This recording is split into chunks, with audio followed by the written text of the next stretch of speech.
terrorist attacks that occurred on September 11, 2001, the so-called 9/11 events, are among the most bone-chilling in recent memory.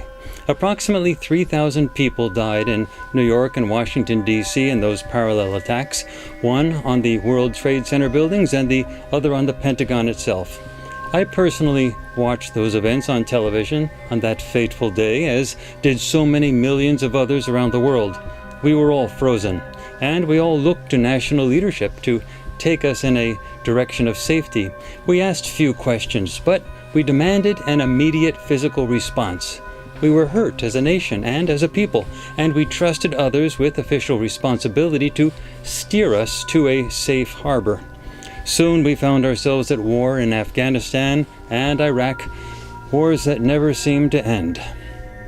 The distance in time from when those things all started and the present has allowed many people to snap out of the daze that froze us like an animal caught in the headlights of an oncoming vehicle. The cry that we should not raise uncomfortable questions out of respect to those who died in the attacks and their families no longer has the same emotional punch that it once did. Now many people have been raising questions about the events that occurred back in September of 2001. Indeed, so many people with stellar academic, governmental, corporate, and even military credentials have raised so many serious doubts about the official version of what happened back then that the list of more than 3,000 such people reads like a who's who of important or authoritative personalities. Since these ideas can seem impossible to many people, it is probably worthwhile to at least spend a few minutes outlining in a broad manner some of the major debates that currently exist regarding the 9/11 attacks. I will return to many of these debates in more detail as we go through the remote viewing data for this project.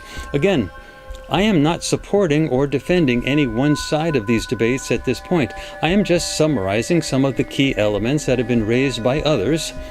Indeed, I started this project thinking that the official story of the events would hold up and the conspiracy theories would be dismissed. Probably the most significant of all of the debates is whether or not Building 7 of the World Trade Center was brought down by a controlled demolition or whether it collapsed by itself. PBS even broadcast a chilling documentary titled 9/11 Explosive Evidence, Experts Speak Out, where dozens of experts go on record questioning the official and seemingly incredulous explanation of an office furniture and diesel fire bringing down that building. This is also a theme of a shorter and related video hosted by Ed Asner, former president of the Screen Actors Guild, a job once held by Ronald Reagan, that is widely available on YouTube. Building 7 was a very well-constructed building housing all sorts of official, governmental, and commercial offices. And those who argue in favor of the controlled demolition explanation point out that in the entire history of modern architecture, never has an office building collapsed as a result of an internal fire. At most, they burn out like a hollow shell. There is also the sudden way in which the structure collapsed on its own footprint that resembled a controlled demolition, and there appears to have been the sound of a major explosion at the base of the structure immediately prior to the collapse. There are also early statements made by official personnel suggesting that a controlled demolition was the cause of the collapse, and some in the media seem to have reported the collapse on air prior to the structure's actual collapse, as if they were fed the transcript prematurely. Perhaps the most troubling is that if Building 7 was brought down by a controlled demolition, such a thing needs a great deal of prior planning, perhaps weeks. The demolition charges would need to have been placed in the structure long before the airline impacts into the Twin Towers, and it seems impossible for demolition charges to have been placed in the structure in just a few hours on the day of the collapse, while the structure was on fire and the chaos of the Twin Towers was next door. The next most contentious debate revolves around how the Twin Towers could have collapsed as a result of the airliner impacts. Prior to the collapse, it was pretty much agreed within the architectural community that an airliner impact could not collapse those structures. It could start a fire, but that is about it. The structures were designed to be able to withstand all sorts of abuse, from hurricane force high winds, all sorts of torturous weather, and even geological movement, and yes, aircraft impacts. Moreover, even if the aircrafts did collapse some of the upper floors, why did the lower floors collapse? The buildings pancaked to the ground, and the lower floors did not collapse until all of the floors above them were gone. Now, the lower floors were strong enough to support all of those upper floors, so why did they collapse when the weight of the upper floors was no longer there? The lower floors should have stood like the Rock of Gibraltar, or so the argument goes.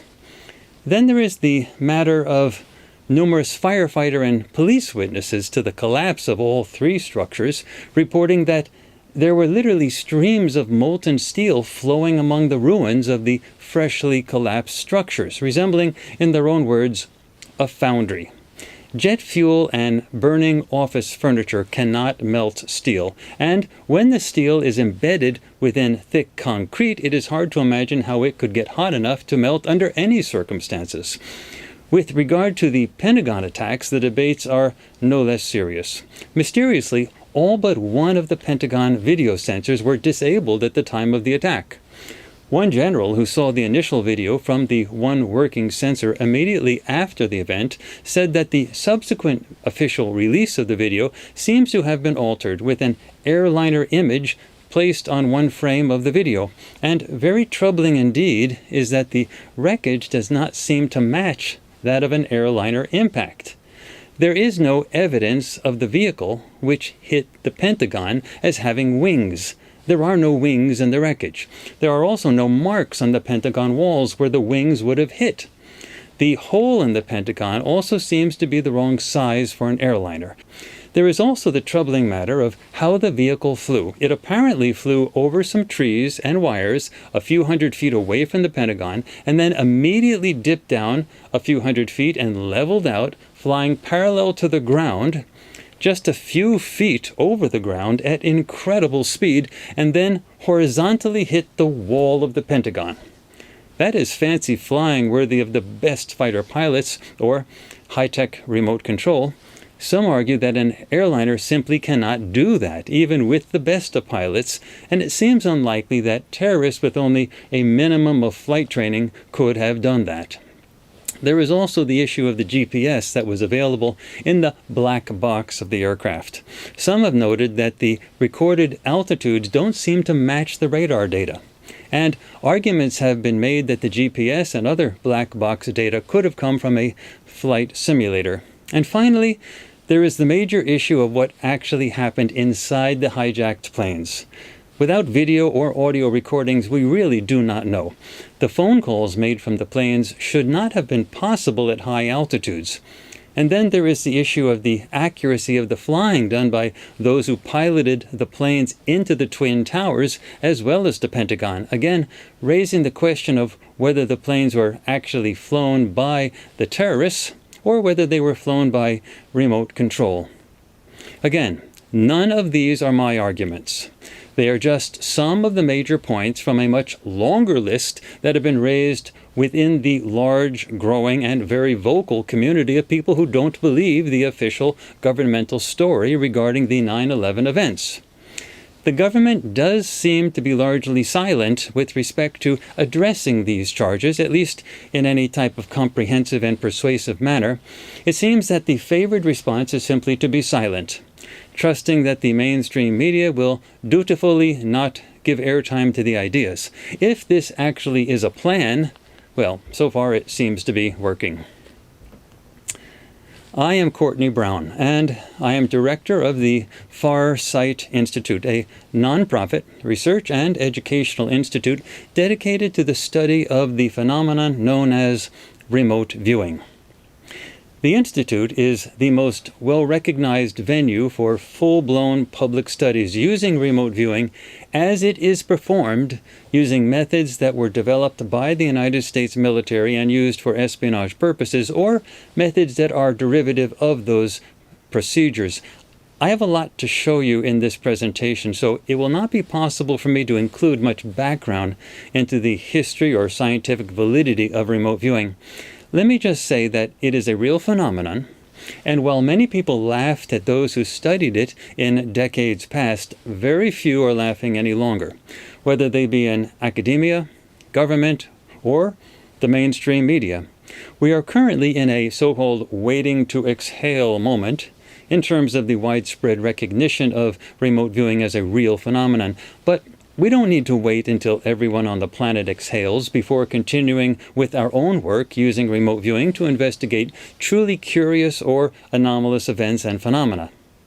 But for those of you who do want more background on the subject of remote viewing as it is done using military or military-derived methodologies, I suggest that you visit the website for the Farsight Institute, where you can find a huge quantity of high-quality and squeaky clean scientific studies using remote viewing. There you will find peer-reviewed published research, a wide range of fascinating topics and projects, as well as a great many examples that you can peruse.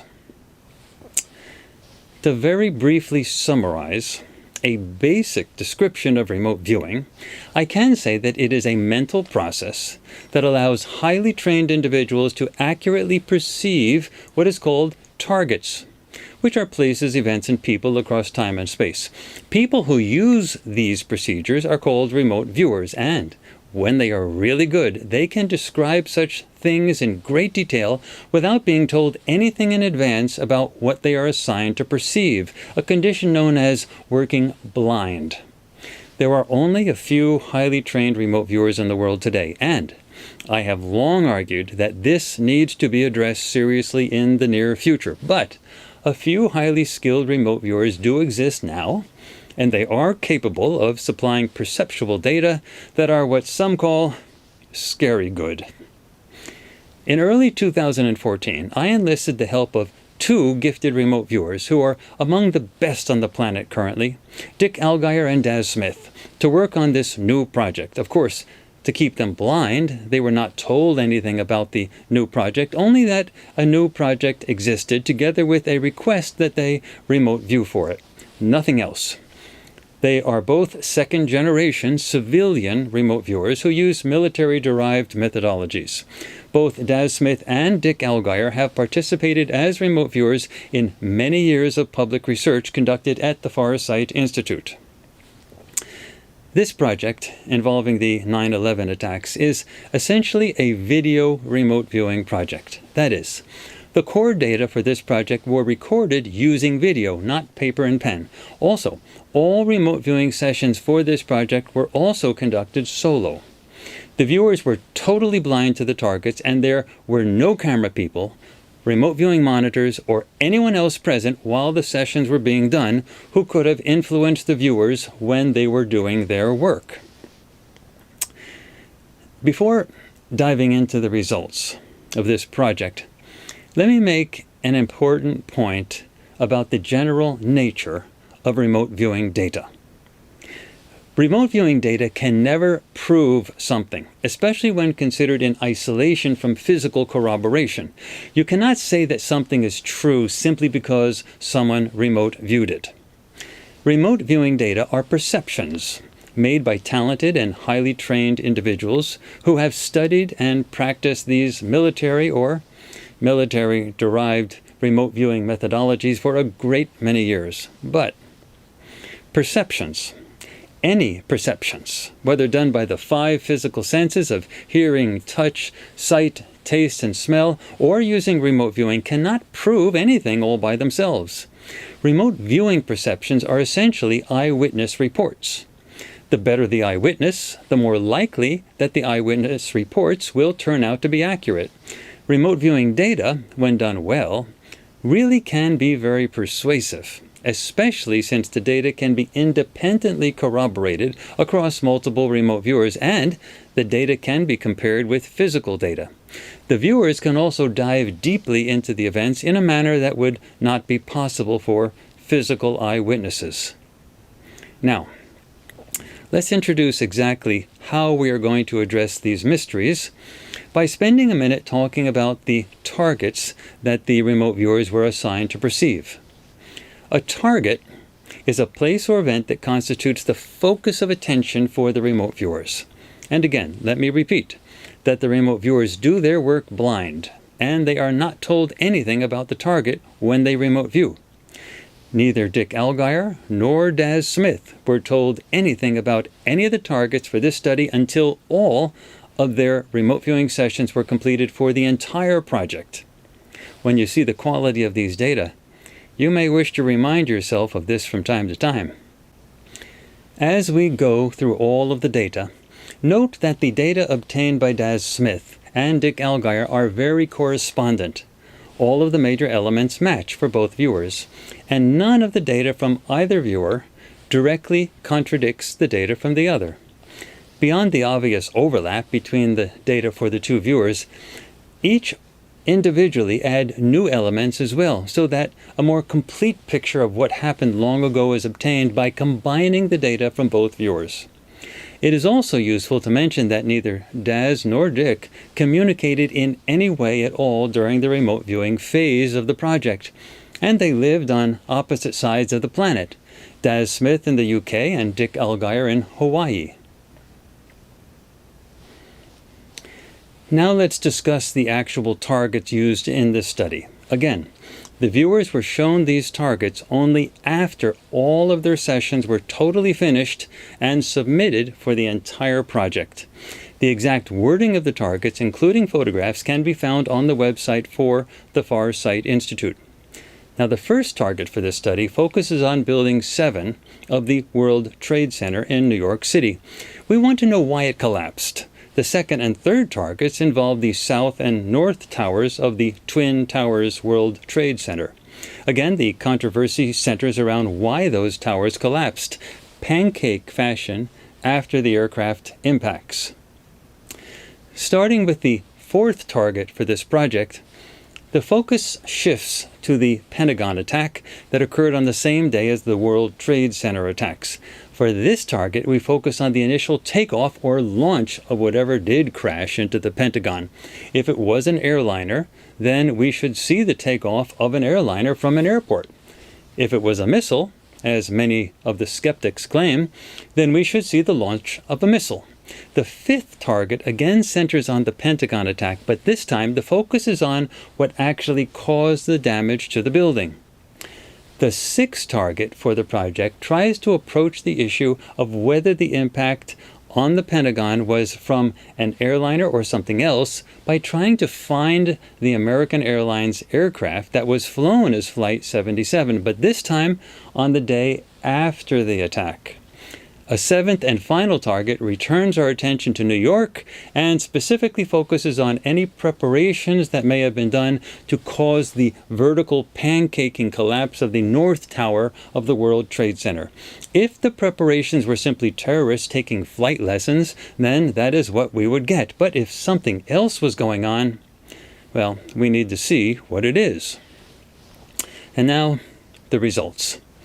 Here is what we found. I have organized this presentation of the results for this study thematically. That is, rather than simply going through the sessions target by target from the first to the last, it is more useful for me to present the data such that some of the major issues raised by those who question the governmental account of the 9/11 attacks are addressed directly.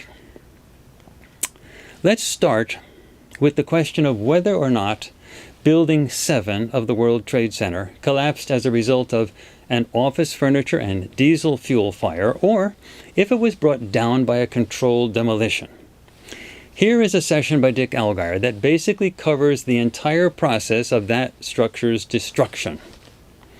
Listen and watch carefully, and remind yourself, when you are watching this, that Dick had absolutely no prior information regarding this target or any other target when he did this session. At the end of the session, note that Dick describes molten metal in the debris of the structure.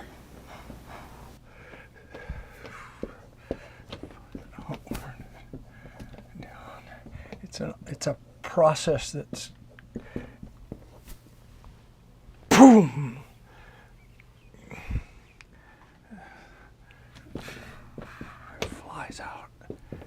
it's broad. Okay, so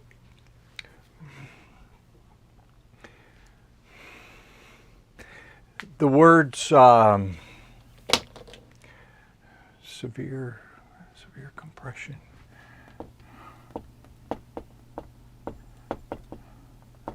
Severe compression, collapse,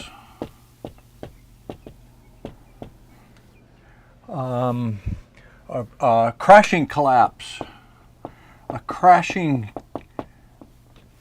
cascading collapse, like demolition, crashing demolition, downward torque, downward torquing forces, torque, blowing outward. Just, it's like this is pancaking here, but almost complete destruction and vaporization, everything turning to dust here, but this tremendous compression of severe collapse with a downward torque.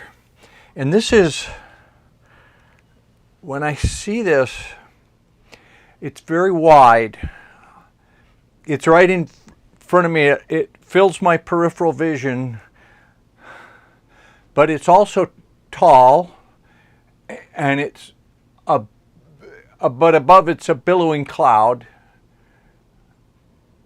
But I'm more drawn to the wideness of it I'm right up on it, and it's extremely violent. Imagine this motion of concussive, compressive collapse that comes downward like this, and it seems to be structural, but it's no longer a structure. It's now become energy. And there's a word that a phrase that comes to mind. I saw this when I was doing this on paper, that was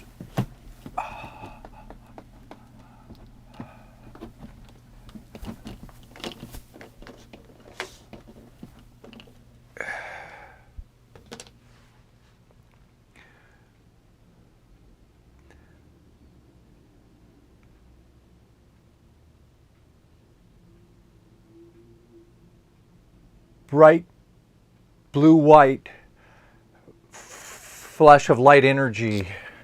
I'll draw it blue, light blue, but it's white hot, very focused, and the idea, as I see this, the phrase that is in my mind is metal turns to vapor. Metal turns to vapor. So, like steel, tungsten, iron, titanium, heavy steel that just becomes, in an instant, vaporized.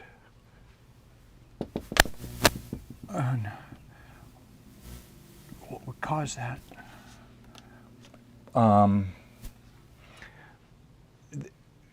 It's a concussive force that's not, the word is not conventional. It's not like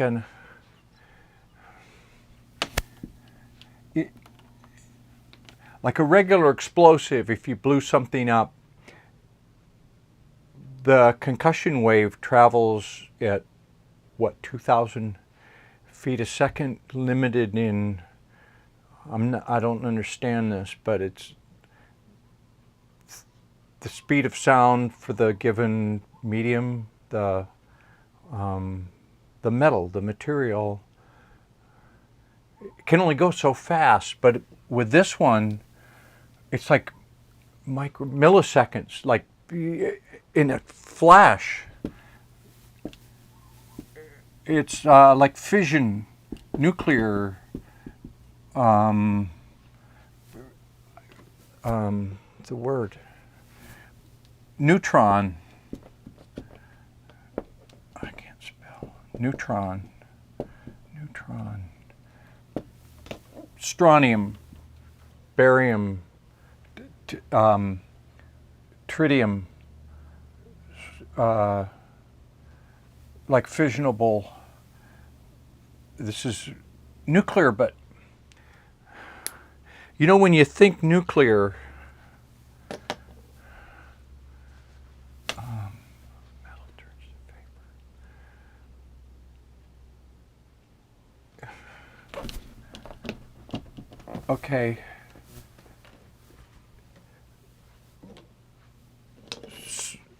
So traditionally, we've seen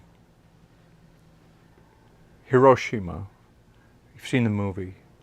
You've seen atomic blasts in the South Pacific or the Nevada test site. So if you're thinking of a nuclear explosion, it's like here's the horizon, and the thing goes off here, and then this is miles wide, and it mushrooms up. It makes a mushroom cloud that's, what are they, 30,000 feet high? I mean, this is like, people are this big, so this thing is huge. But I'm getting a sense of not this, although it's kind of shaped like this. Not that. It's contained. It's small. It's contained in a structure.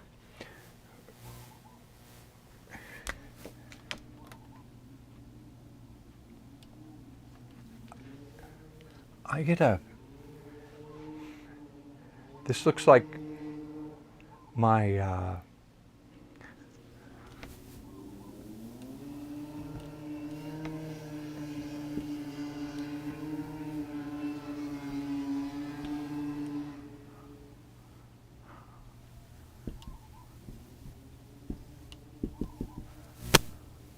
it's a cylinder. And it's only like the size of my new computer, a vacuum cleaner. It's only like this big, 30 inches. And it's cylindrical, metallic, and there's wiring and gizmos and gadgets and things. But the idea of really small mini nuke, wired up to set off 3 or 4. Like, this is, the big explosion is measured in megatons, kilotons. This is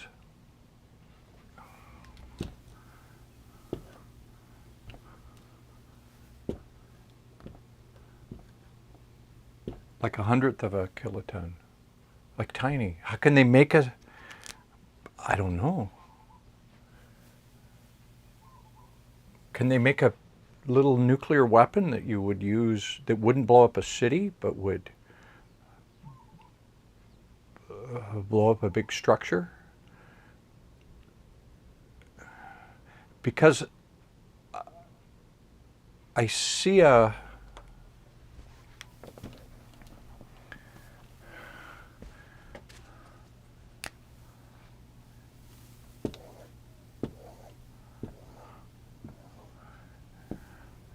that's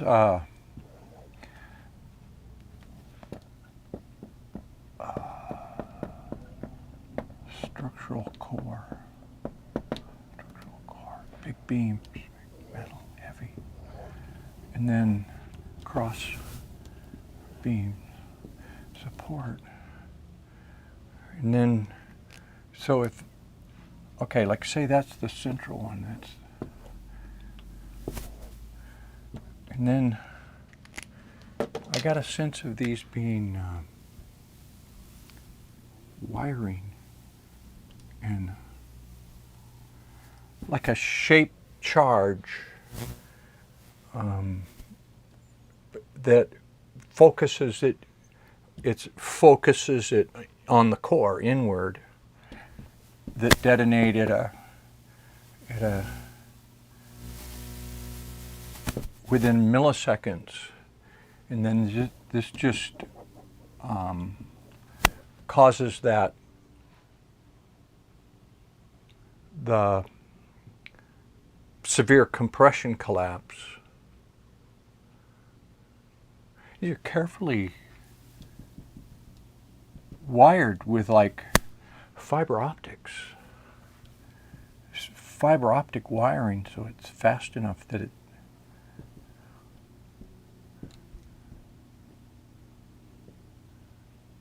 wow.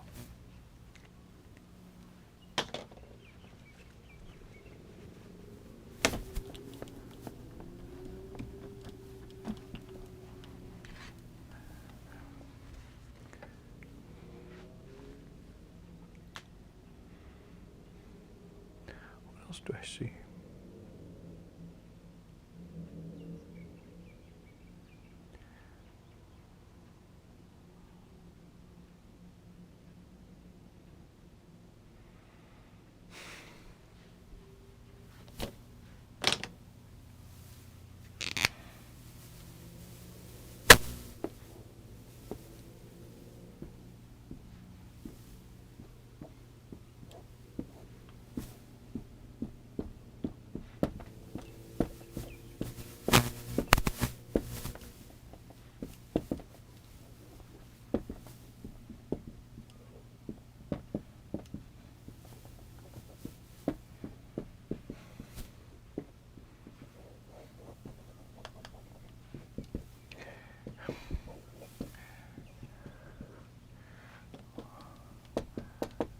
When this cloud came down,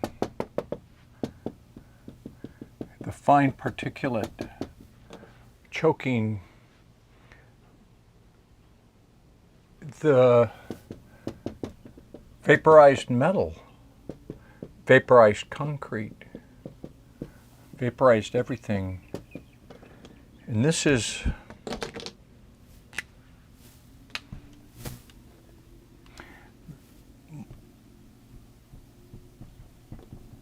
molten hot. I mean, melted metal hot, searing.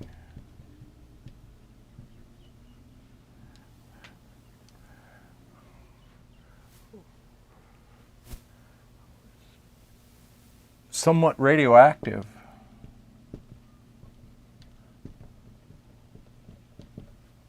I could make a Geiger counter go off. Now let us move over to the North Tower of the World Trade Center and watch a session by Daz Smith. Here, Daz perceives the actual impact of the aircraft and the resultant explosion, but then he shifts to perceiving the ultimate destruction of the structure, and he reports metallic particles that are made of molten metal in the debris, paralleling the observation of molten metal in the debris made by Dick Allgaier. This idea of molten metal repeats regularly in these data, and it is probably an important clue as to what actually happened.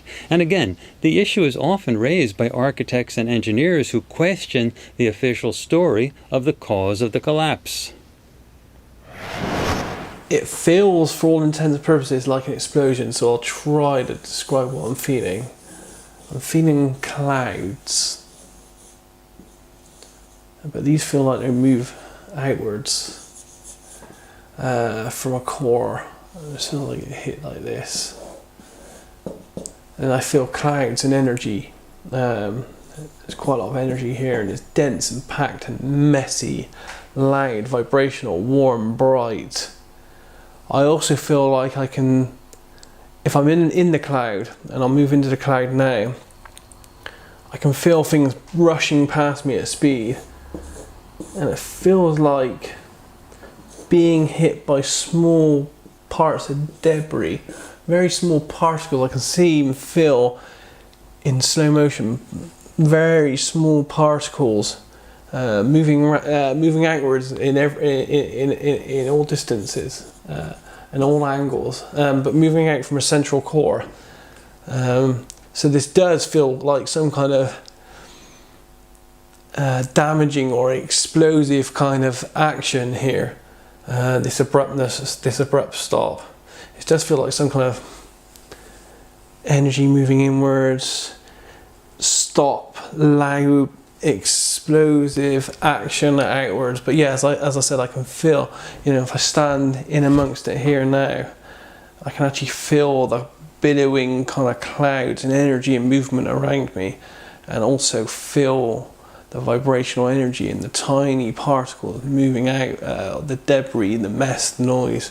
And this also causes a lot of, there's some loudness with this and noise. This also causes confusion, and there's some fear as well. I can actually feel fear in people it feels like there are people watching this event and they're very fearful of it.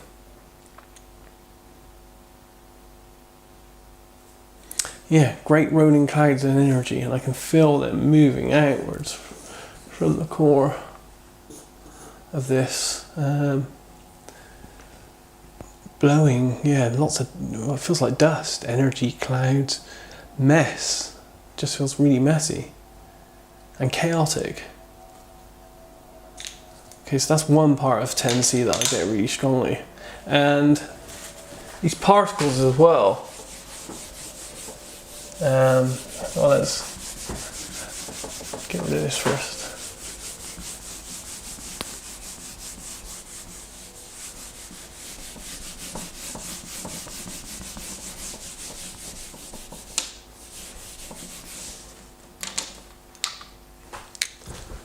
So we have 10C, and it's really kind of like intense. And there's this intense energy, movement, billowing, and it feels cloudy and messy. And I can feel like it moves outwards from the core. So I feel it dissipating and rolling outwards. Loud energy release. But within this, there are these, I feel there are these particles. I can feel them moving at speed, propelled forward, outwards from the core, and I feel them rushing past me. It's almost like being sandblasted. If you're standing in front of this target here, you can feel the rush of wind and heat and energy and light, and you can feel abrasiveness. It feels like you're being dusted and sprayed with particles of dust or sand or something as they spread outwards. Some are bigger and smaller than others. So it's not just particles. There are large pieces of what I call debris as well, but a lot of them are very small particles, and these small particles are, if they're moving close, no, that's not right. I can't, they're irregular shaped. And I want to say molten, because they feel jagged in parts, but they also have rounded parts to them as well. And they're like moving fast. Silvery and grey, but some of them are like orange and yellow as well, because they feel hot. They feel the heat is propelling them. They feel like they're on fire. So they feel like, and it feels like it has a high metal content to these as well. I'm not sure if they're all metal, but I feel that a key to this target are particles. and they are metallic or partly metallic, and it's about the shape of them and the form of them, and they do feel molten or melted in some way, affected by what happens here.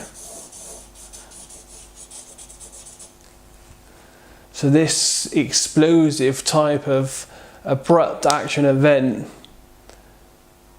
does something to particles, causes particles which feel like they're metal. Yeah, so that's what I get on that part of it.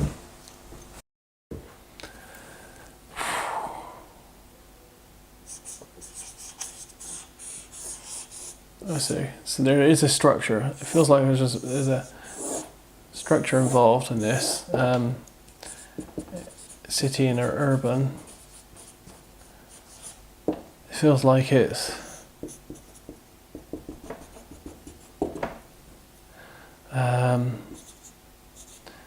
infiltrated, for lack of a better word, attacked from the inside, bottom up, which damages, wrecks the structure. And it could even, maybe this is the structure that changes shape as well. I can't quite get it.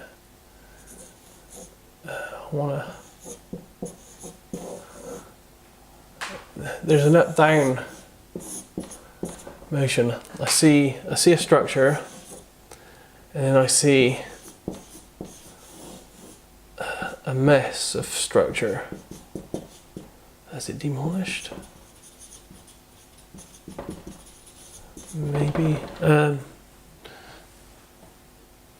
Okay, let's go back to this. So from the inside it's attacked by men covertly carrying these rounded bricks of chemical substance, dense chemicals. And it feels like these are activated. And then they just go wild. Wild. And I want to put a big right that. Explosive outwards, debris, smoke, clouds, heat, light. Feel it all rolling outwards. Destructive. And there's debris everywhere, and I can feel it. Microscopic debris. Microscopic. That's a good word. That feels right.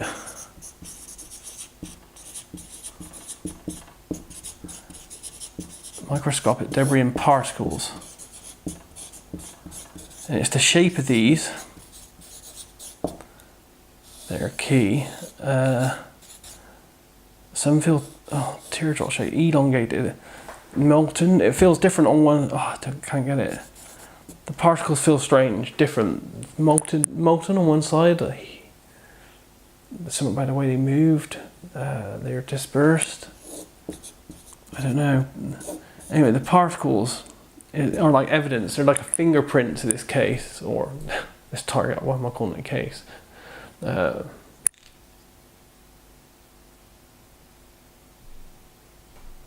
Dense particles.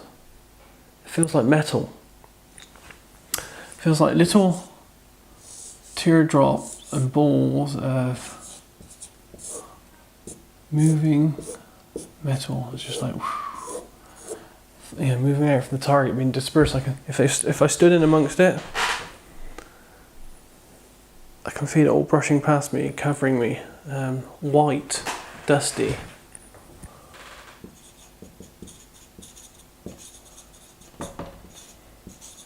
Feels like phosphorus.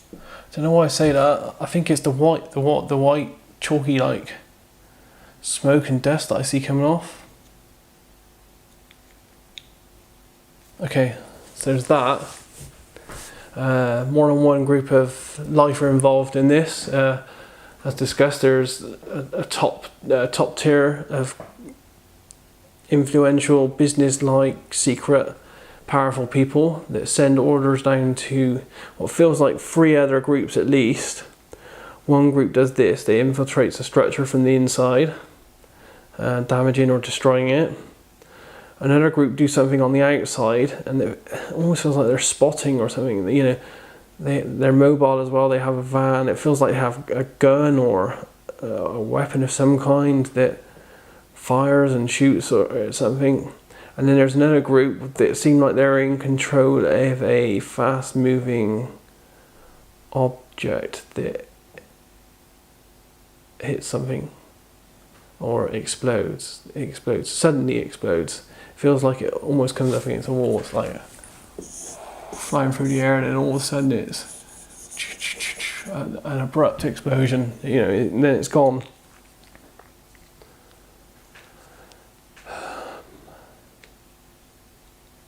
That's it, I think, in summary.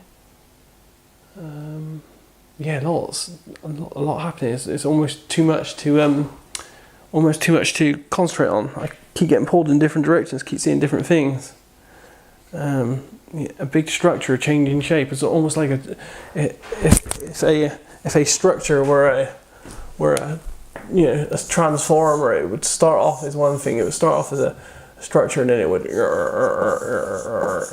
transform, and then it would be a big transformed shape, complete different shape. Again, explosions. I see a huge explosion. I keep seeing these particles, microscopic and small particles, debris everywhere, surrounding me.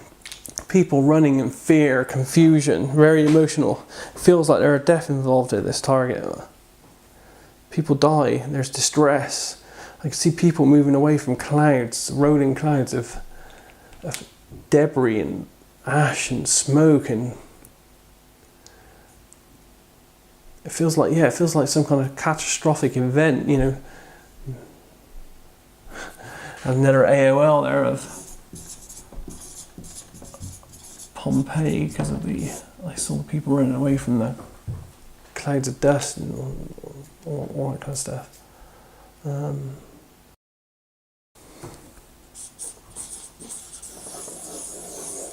Okay, so there's energy, there's mass, there's movement, it's out from a core. So I'll try to do this. So there's this,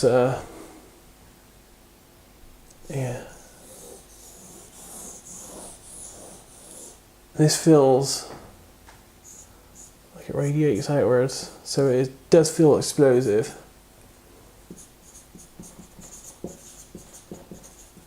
There is energy. There's lots of heat.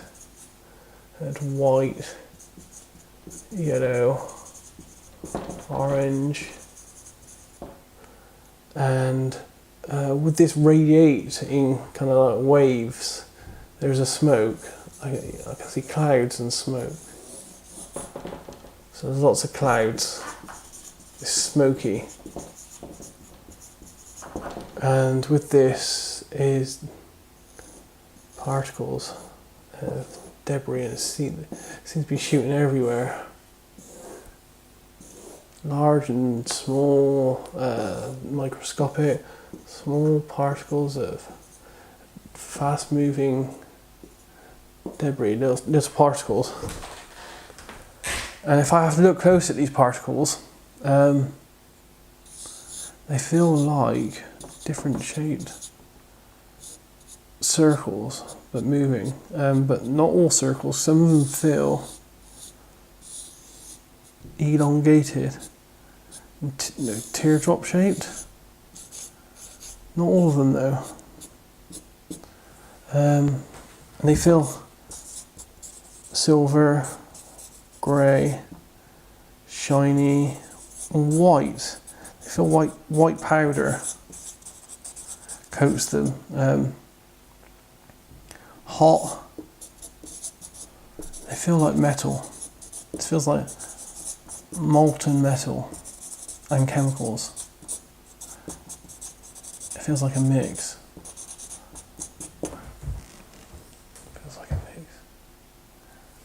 Oh, I've got the AOL here of manganese.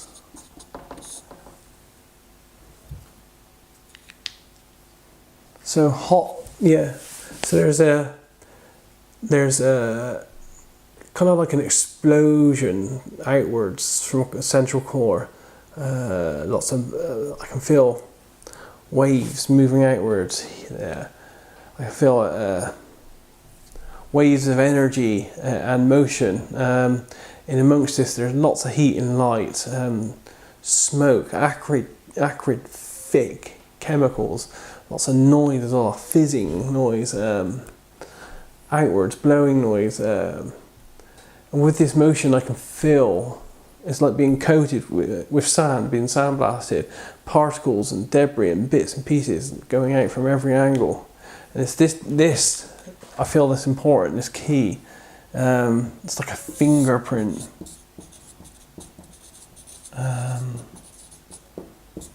It all feels very weird. It feels like evidence. Yeah, this feels key to the target, really. Maybe even tell you who was involved or something. Particles. Yeah, it just feels like a big explosion of heat, energy, mass, chemicals, spraying particles everywhere. And just another AOL of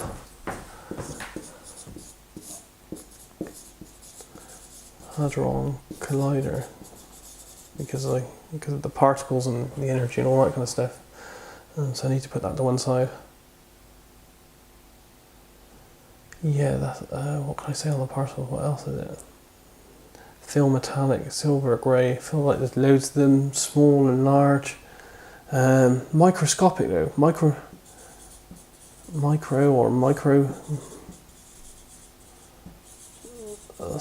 feel to be important. Particles.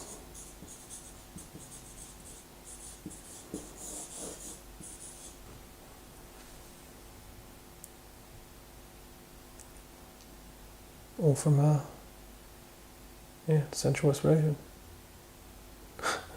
Another AOO here of the Big Bang, or a Big Bang anyway. Anything else? Have I missed anything?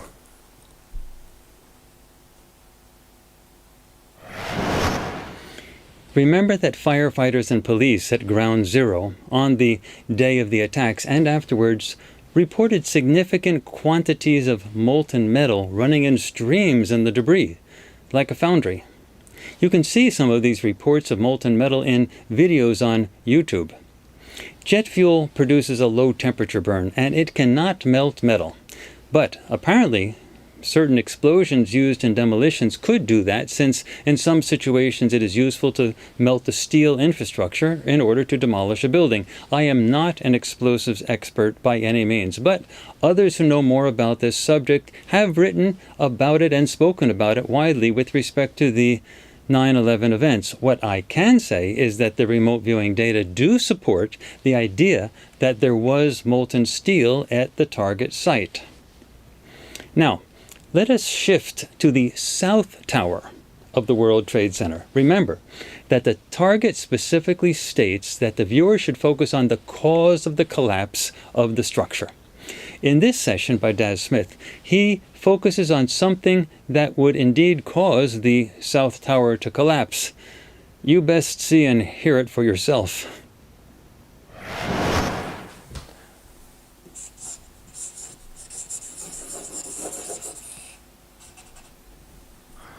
Okay, so there's life. And I think these are men, they're male.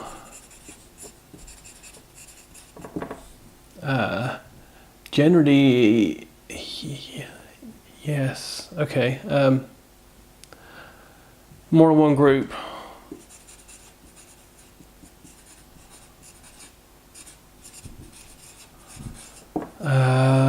Okay, so it feels like this. Feels like a group here.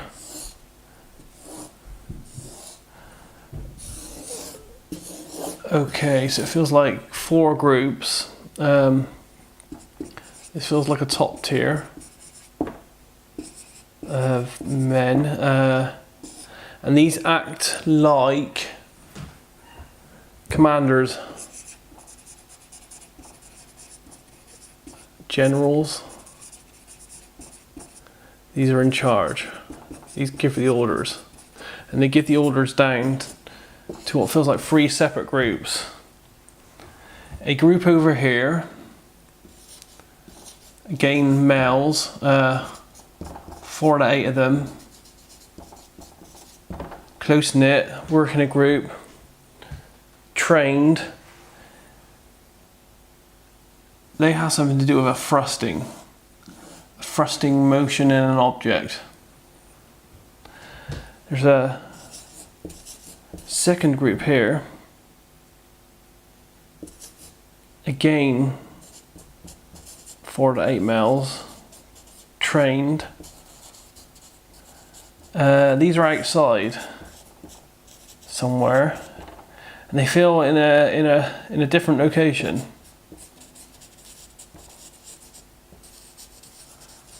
They feel mobile, and it feels like they have one vehicle, which feels like it's some kind of transport or transit vehicle, and they feel like they're attacking something. They feel like an attacking force, and they feel like they have a structured object that they're attacking with. It feels like some kind of weapon, and I keep seeing something like a shoulder-mounted weapon.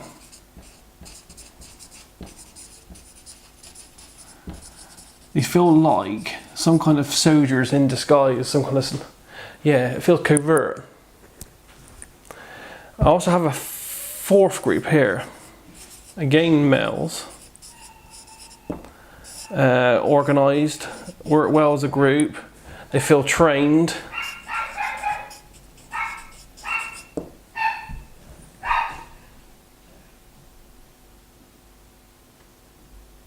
They're focused, following orders. It feels like it is a group of 4 to 8 again, and they feel like they're all male. Feel aggressive. I can see the actions of them. They're very wary about what they're doing. Very secretive, more secretive than the other groups. This group here feels like it moves. It is mobile, using vehicles. They feel like they're vans, and they feel white or grey, and they don't feel like no markings, which might be important. They feel like they drive to a target, go inside. So I feel like they're inside a structure. And they start off low down in a structure as well. So we have a structure which has many levels, and it's in an urban area surrounded by other structures. And there's these men, and they start off down low. They're inside a structure, and they transport something. I can see them moving something, and this feels blocky.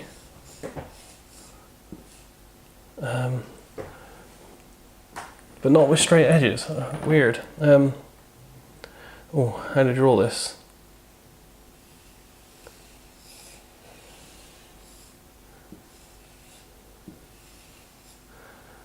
a lot.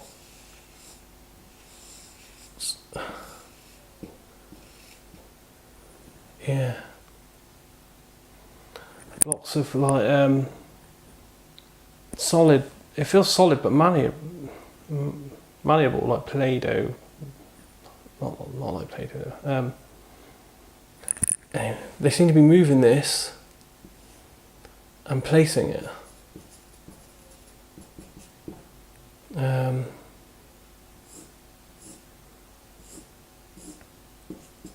Key areas.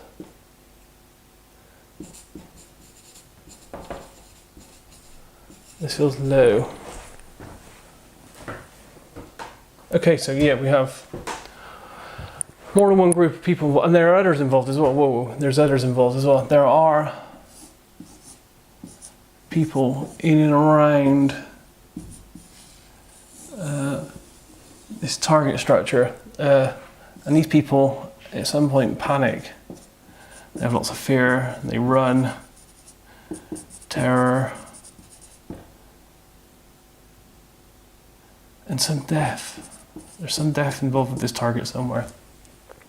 This feels like a military action of some kind. It feels covert in places, but not everywhere. This feels covert.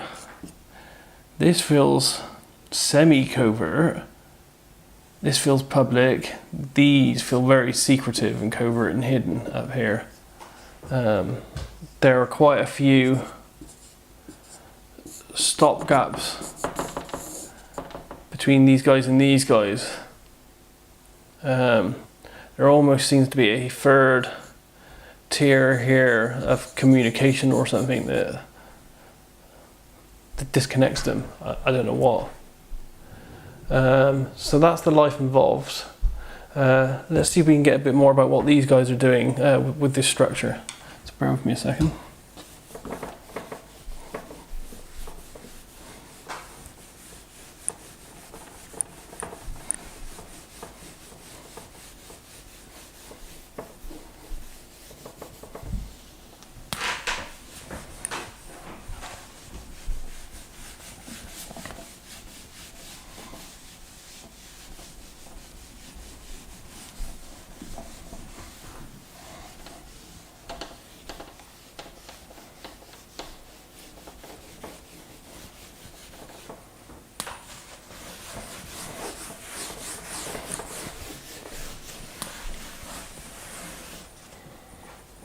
Okay, so let's see if we can pick up a bit more on what this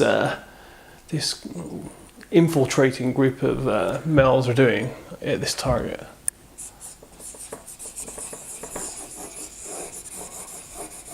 Okay, so there's definitely objects and males. So there's definitely life. Definitely a structure. There's definitely objects. And the males, they're moving, they're mobile. They have transport, and this feels like a vehicle with wheels. It feels like a van. It feels white, grey, and I want to say boring, normal. And they drive in and under a structure, and this feels covert and quiet. It feels like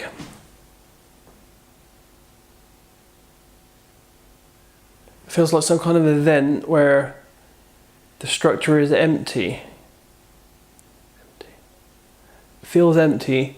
And these people kind of like, almost like come in through the back door kind of thing and secretly enter a structure. Okay, what do they do? What do they do? What do they do? Okay. We have a structure. It feels like it's in a city. There are other structures around. These men feel like they drive in and under it somehow, so It feels like they're mainly in the lower region here, but they move upwards through the structure, and as they move up, I see them focus on areas.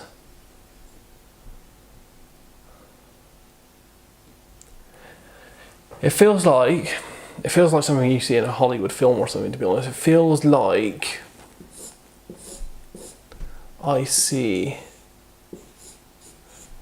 I'm not drawing it very well.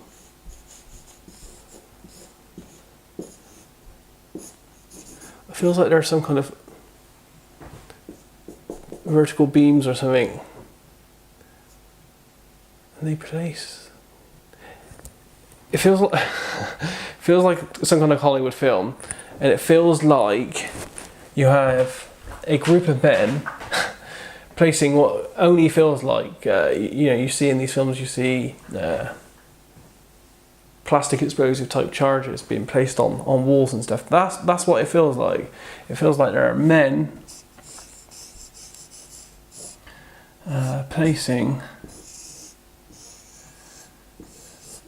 big kind of like malleable lumps or bricks of things on within the structure here.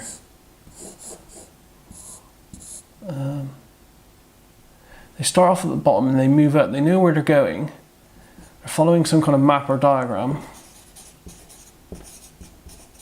They're very practiced. They've done this hundreds of times, but not in the structure. They've practiced this. They know what they're doing. They work well as a team. They're very fast, very efficient. There's no wastage of time in movement with these guys. They feel like some kind of. They feel like it feels like I'm viewing a special forces unit involved in some kind of infiltration exercise or something. It's just the way the way I can feel these guys and see these guys moving, how they communicate. It's not like a loose band of people, and it's almost like seeing a hardened bunch of criminals or something trying to get into a safe vault or something. The environment feels like a bank safe. It feels clean. I see lots of whites. I see lots of modern shiny materials, stainless steel, that kind of stuff. Lots of metal, marble, all that kind of stuff. So it feels corporate, like a bank or something like that. It feels like that kind of structure. These guys are in there, and they're doing something covertly, and it feels like they're placing some kind of explosive chemical. It feels like they're there to damage the structure.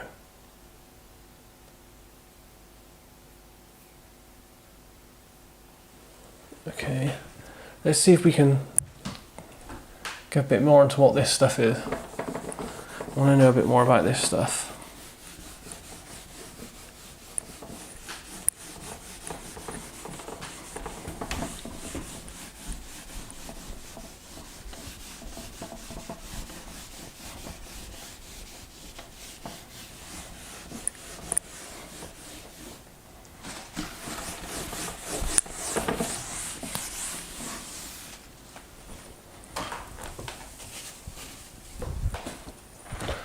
Okay, so let's see if we can see what they're doing. Okay, so there's definitely some verticals, solid and dense, supporting, and it does feel like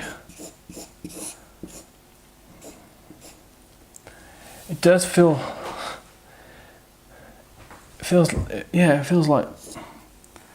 like there are these bricks and they're densely packed against the structure. What happens? Okay. And it does feel like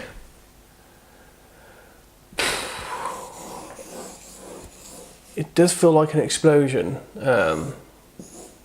Heat, huge heat, particles, bits. I can see bits, tiny little bits. So there's a heat, light, feels explosive. There's a reaction. It dissipates outwards, very smoky. And there's a smell, it's really dense smell. And it feels like, I'm just trying to think, it feels like when I'm at the gun range, but not. It's thicker and it's a bit more acrid. Yeah, burning.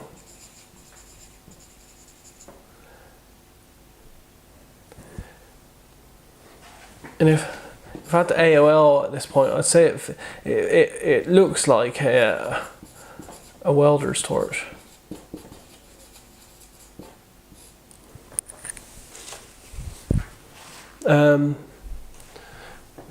Yeah, so it does feel like an explosion of sorts. Lots of debris. I can feel the particles. You know, if I stand in amongst it here,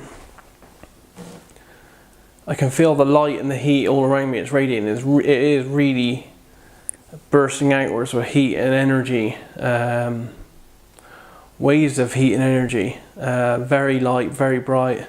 And this particle and debris, I can see it bursting. Is it bursting the right word?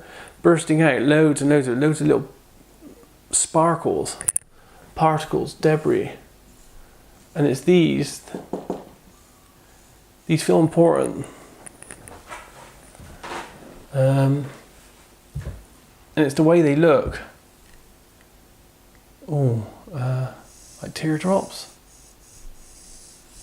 Is it like teardrops? Circle balls.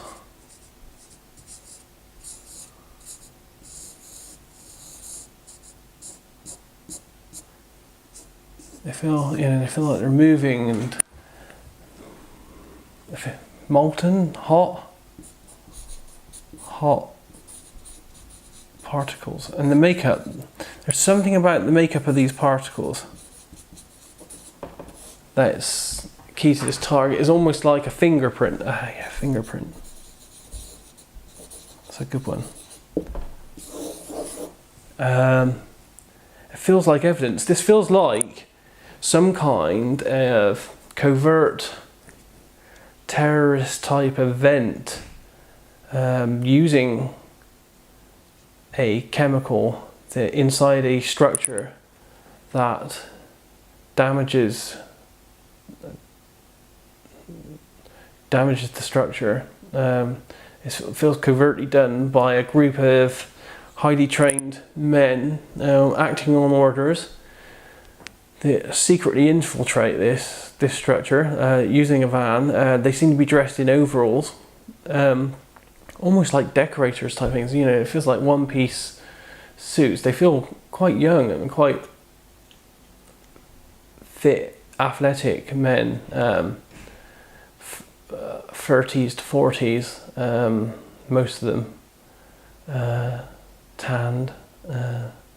The one I see has dark skin, dark hair. Sorry, cut quite short, no facial hair. They work well as a group, very economic in the way they move. Each one knows what they're doing. They start off on the bottom of the structure, they work their way up. They place these solid brick type things at key places within the structure, all the way up to the top. And then they leave. Same way you came, in a van. Out, and it feels nondescript. It just feels like a normal white or grey van that you see, and their coveralls just feel like just grey coveralls. I don't see or feel any logos or anything on it. Just a quick in and out type thing, and it does feel like some kind of weird espionage type secret covert operation.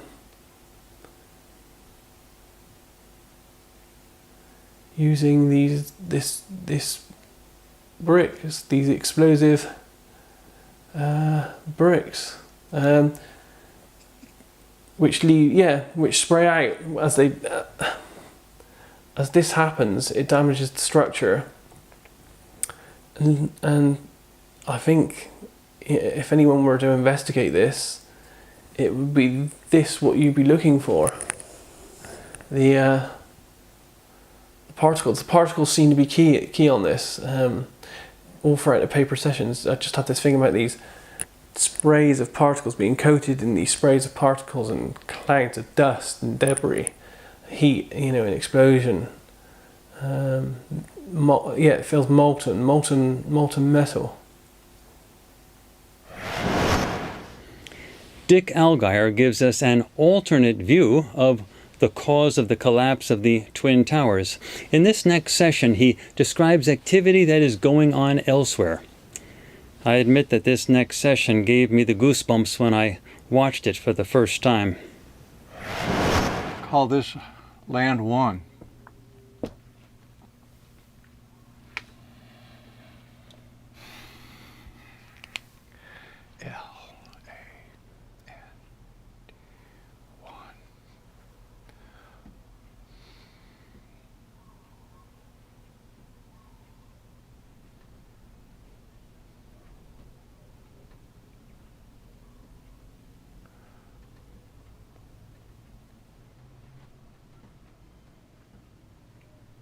This seems rural, not a lot of buildings, but some buildings. Mostly flat, maybe some slightly rolling hills here, but mostly horizon. And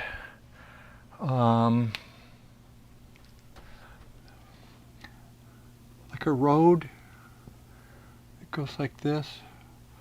But a small road, a two-lane highway kind of road out in the country. Some foliage, some trees, and then some other trees here. And I see a long fence.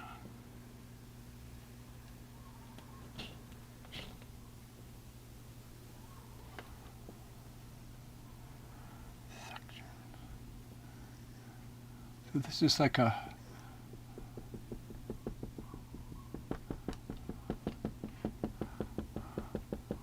this is a pretty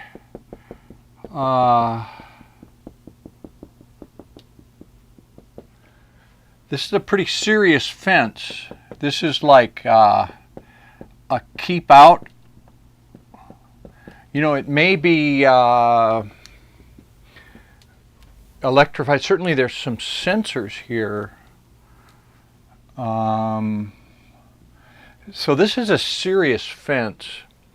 This is not your old wooden fence that the cattle, you'd keep the sheep in the pasture. No, this is more of a fence that you'd have at an installation to keep people out.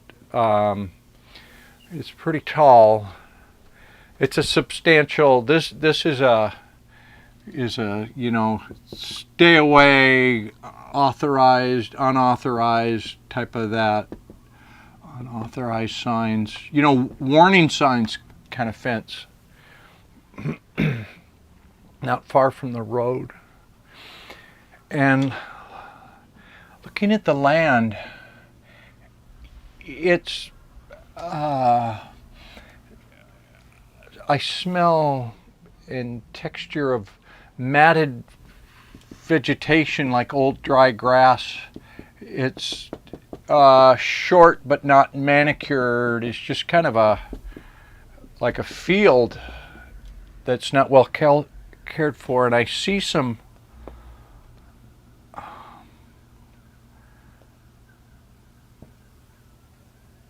mounds that look like I want to say bunkers. There's a base here in Hawaii, past Pearl Harbor. between Hickam and Iroquois Point, there's these mounds or bunkers that are mostly like dirt. Is the word revetment, or there's something stored inside here. And I see another feature in this area that's brown.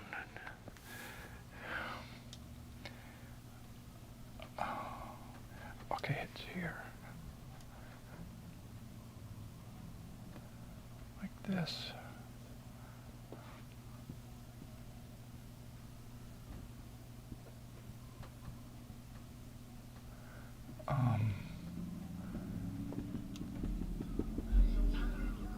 I want to say wire mesh. It looks like chain link, but it's not a fence. It's a round fence with posts every so often. And there's posts outside.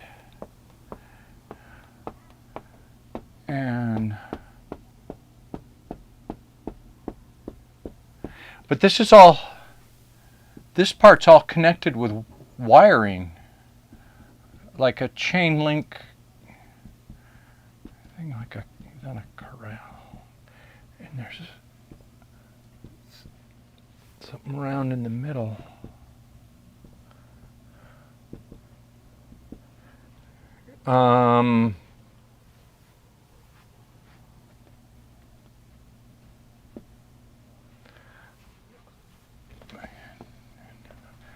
It's like one of those antennas. It's like a array. Man, I don't know what that's called. A circle of antennas that make an antenna inside the perimeter.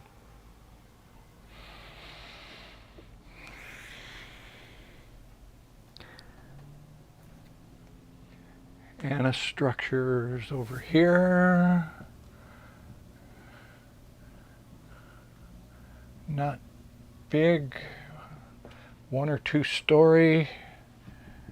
And it, I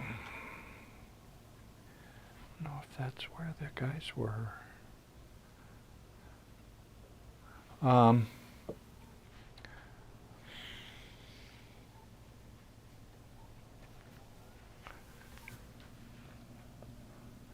Well, I'd have to say this is like a military base, NSA facility,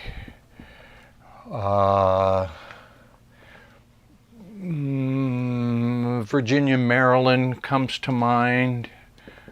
Virginia or somewhere outside of Washington kind of area.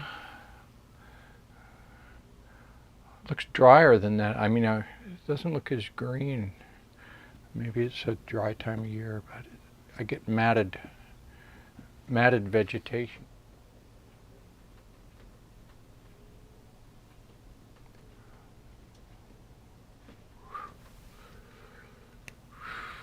So they're in a structure. Kind of an entrance here. And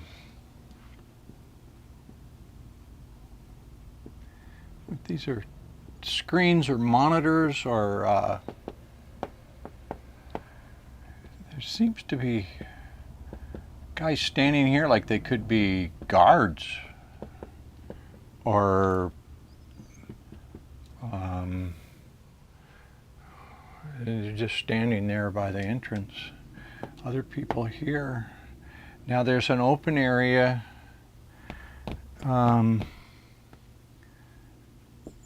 Like a big table. Is that where these guys are standing here? And These are the guys that they were the pointing guys.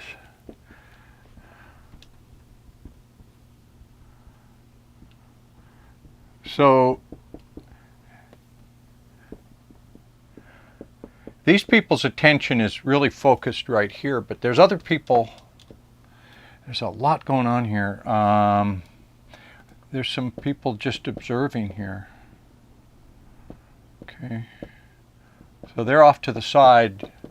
They're watching like you'd watch the action at a poker game, but it's not a poker game, or the blackjack or the roulette or the crap table. Like, they're very interested, but not exactly taking part, but they seem to have a stake in it. And I didn't mean to get off on the gambling thing, but there's papers, and there's little objects,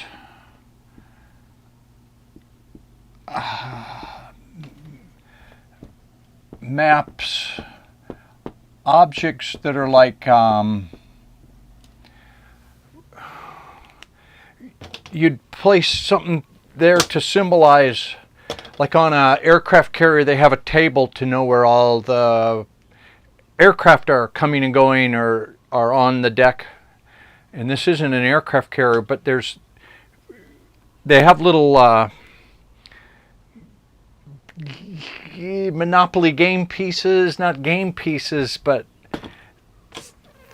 items they move around on this table as they look at printouts, and people bring over information and put new papers down, and they look at the paper, and they're monitoring something. Okay, they're monitoring a event in real time, but it's fluid. So they've got plan A, plan B. They've got all kind of contingencies.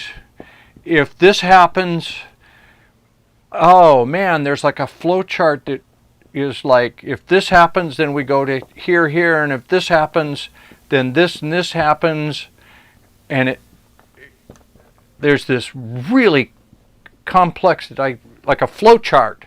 So A happens or doesn't happen.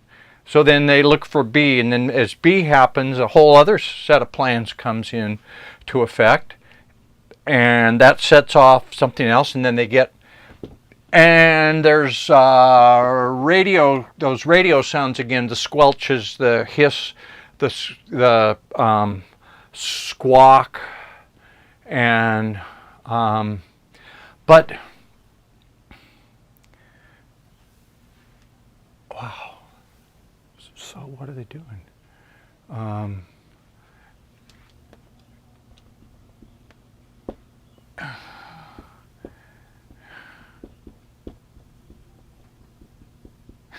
This guy got his third star for taking part in this and doing a good job. He got rewarded in what's the word when you go up and promoted. So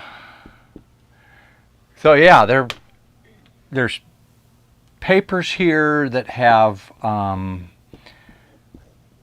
summaries of events. There's maps.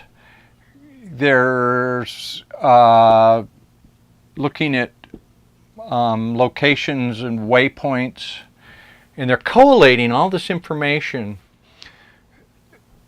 in real time, and it's like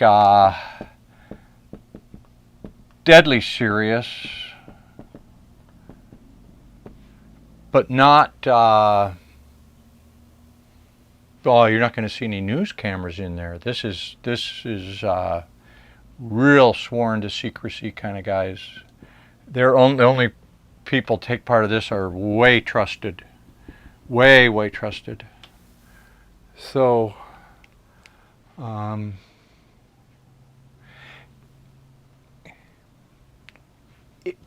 it has a military feel, but they're not all military. They're civilians, high-level guys. It reminds me of Eisenhower, Ike monitoring D-Day, like he was in a room where the reports come in, like we got the beachhead, or this is happening, or move this army group here, or these units. They're reacting and giving orders, but I have a feeling that it's a plan that is long in the making, that was set into effect, and then they watch it happen, and as A becomes B, then that doesn't happen, then they go this way, and it's all so well planned out that it can go a number of directions and still get where they need to go.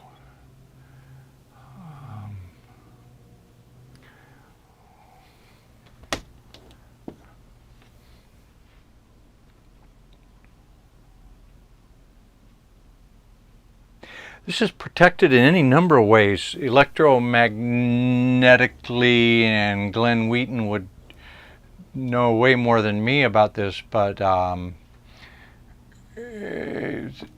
what, EMF, RF shielding, like enclosed in a, that's the biggest damn Faraday cage, is really fine. It's also camouflaged optically, like high-tech, well, okay, first let me say, how do you spell that, camo? So there's camouflage, there's high-tech, almost the cloaking comes to optical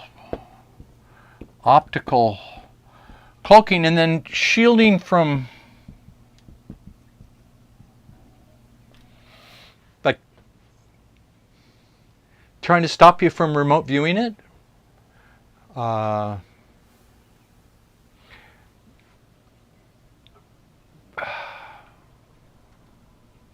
I can't get in this.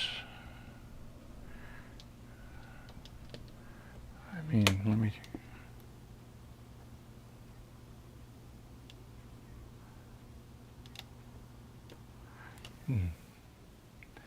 All I'm going to get from this is there's any number of kinds of shielding.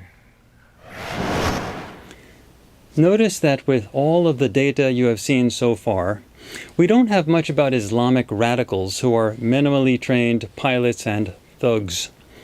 I personally have no doubt that the Al-Qaeda terrorists were on most or all of the aircraft that flew into the World Trade Center, in the sense that I am assuming that part of the official story is true, even though, I admit, there are many debates involving physical evidence that seem to contradict much of the official story even on this point. But, giving the official story the benefit of the doubt, at least with respect to whether or not the terrorists were indeed on the aircraft, it is still odd that they do not appear as major players in the remote viewing data.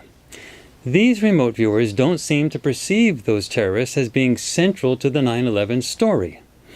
It is as if those terrorists did not really matter with respect to what actually happened.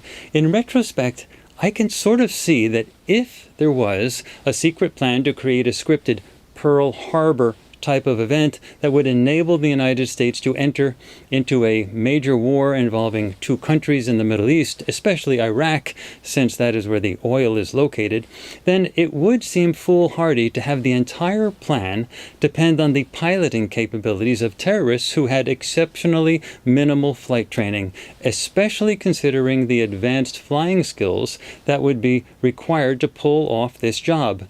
Additionally, the plan would have depended on all of the airline pilots willingly giving up their piloting seats to the terrorists. A good number of pilots have questioned if this really would be likely, especially for so many aircraft at once. I am a pilot, and I would have fought to the death before giving up my aircraft to a terrorist who almost certainly would have killed everyone anyway. Well, it so happens that Dick Allgaier did have one session that does seem to relate to the question of exactly who flew those planes. This session focuses on the events involving the destruction of the North Tower of the World Trade Center.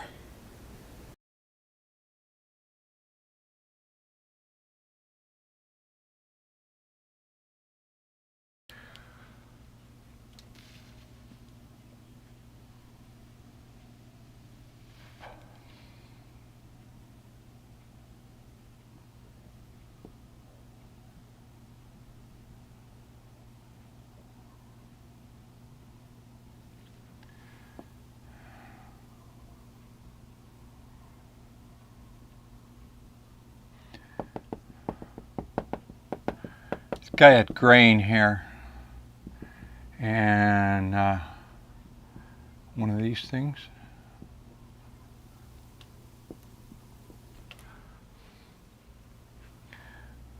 I think may have been sunglasses.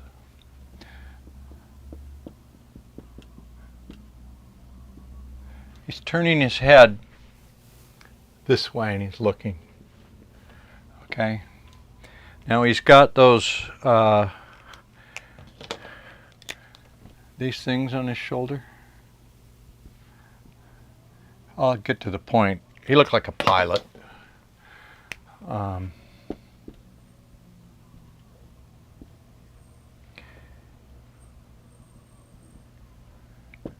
I said, short grain hair.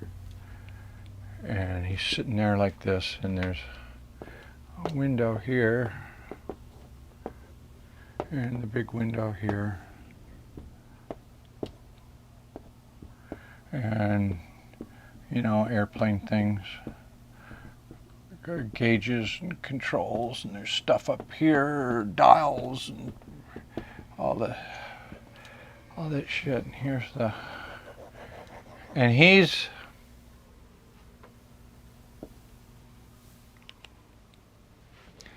can't control his airplane, and he doesn't know where he is. He's looking down, you know, like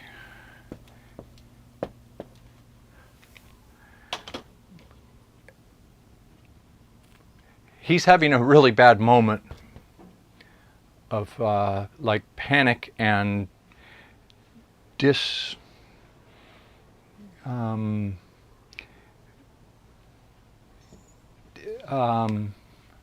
disorientation. He's disoriented, and this has never happened to him before. So I saw that, then I saw it again, and I could recognize this guy. He had gray hair and big eyebrows, and so then I see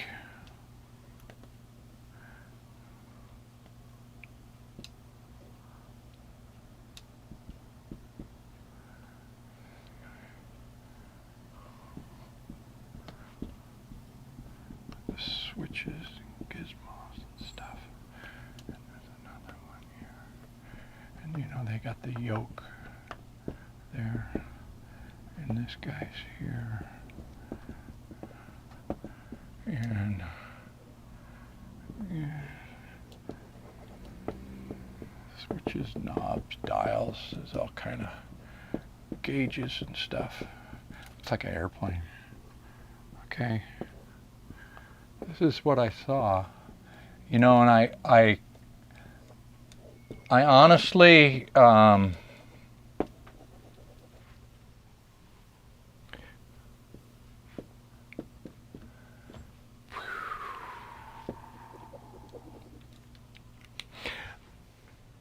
think that was my first visual ideogram, but this was before I got to formal work. And my sense is that the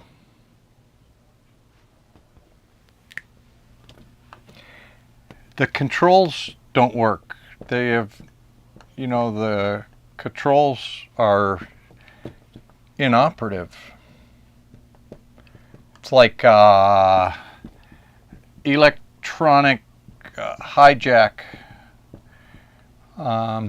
The autopilot is piloting on its own, and they can't shut it off, and they can't override it, and they can't. They're flipping switches. And the thing is, they're not strong enough to. The yoke is just doing its own thing, and this thing is just going off. Remember, you cannot say something is proven true simply because someone remote views it, even if the viewer is the best viewer on the planet. But remote viewing data can be very persuasive, especially when compared with other physical evidence. Given how accurately those aircraft were flown into the Twin Towers, and given all of the other data obtained for this project, I must admit that for me personally, it does seem possible that the aircraft might have been controlled remotely, even if the terrorists were on the planes, and that the pilots or whoever were flying those planes may not have been able to do anything about it. The control would obviously need to extend to the radio system, otherwise the pilots would have reported everything to the control towers.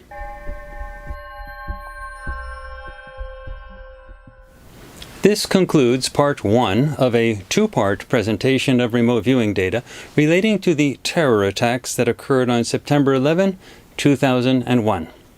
The focus in this first part has been on the attacks on the World Trade Center buildings in New York. In part 2, the focus shifts to both the attack that occurred on the Pentagon on that same day, as well as the personnel and overall command and control structure of those who organized the dual attacks in New York and Washington, D.C. If you feel that this first part of the documentary was useful and educational, I hope you get a chance to watch the second part as well. Again, this is a fascinating experiment in using remote viewing to peer into one of the greatest mysteries of our day. You can only make up your own mind if you allow yourself to see the data and entertain all ideas and possibilities. Remember that it was not too long ago that just about everyone on this planet thought that it was outrageous to think that the Earth was not flat. Don't be a flatlander. See you in part 2.